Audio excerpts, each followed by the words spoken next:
Hello and welcome back to another Tech Tip Tuesday. In this session, we are going to go in and take a look at how to reference a Workcenter schedule through global scheduling. If we access my version of JobBOSS, you will see that global scheduling is already open.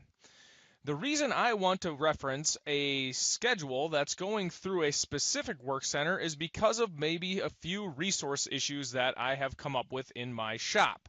Maybe I have an employee that's going to be out for a specific period of time, or the machine needs to be the machine's going to be down for maintenance, or maybe we overbooked it, or something that I just want to reference. When does this Workcenter actually start? So within my global schedule, now that you can see I have 132 jobs scheduled here at the very bottom, I'm going to narrow this down by Workcenter. I know I have a resource issue with my Okuma 400, and I want to see what jobs are scheduled to go through that machine in the next couple weeks here. So I'm going to bring my mouse to the Workcenter dropdown and select that dropdown menu. From there, I'm going to scroll down and I'm going to find my Workcenter Okuma 400. I want you to notice at the bottom of the screen where it says Jobs to Schedule 132, once I select the Okuma 400, how that will adjust to just 16 jobs, because that's the amount of jobs I currently have scheduled to run through the Okuma 400.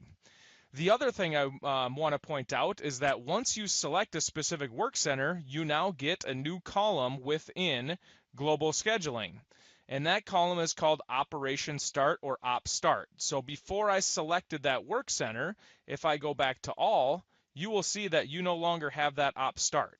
Now I'm going to go right back to that Workcenter to show you that there it goes again.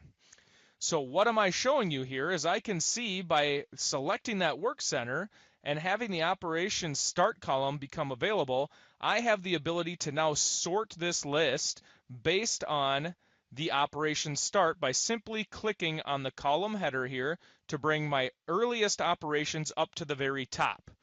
So we can now see that within the next couple weeks here, today is actually the 7th, so we can see we have something scheduled tomorrow, and we're going through really the end of the month is probably when I want to pull this list for, or know or reference to these jobs that are starting then. Now, I found these jobs, and if I want to then go in and make any adjustment, there's a couple of things that I can do. There's something called editing your Workcenter's capacity, or you can go and manually adjust these jobs that are scheduled on this day. So if you don't want to rerun your entire schedule and you just want to make a few adjustments based on these jobs, you can then do that. Now, this list is something that you can print, so I've narrowed it down by 16 jobs here. In the upper left-hand corner, you do have a print button. If I select that print button, that will then populate this document that is now showing me each one of these jobs based on the way I had narrowed down that list. So now I can print this list off, and I can then quickly reference this list as to those jobs that are scheduled. Of course, it's printing just like that global schedule showed me. So I do have the ability to, again, print that list and then reference whatever I need to reference.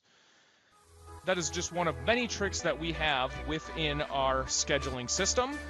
Thank you for joining in for this Tech Tip Tuesday, and we will catch you on the next one.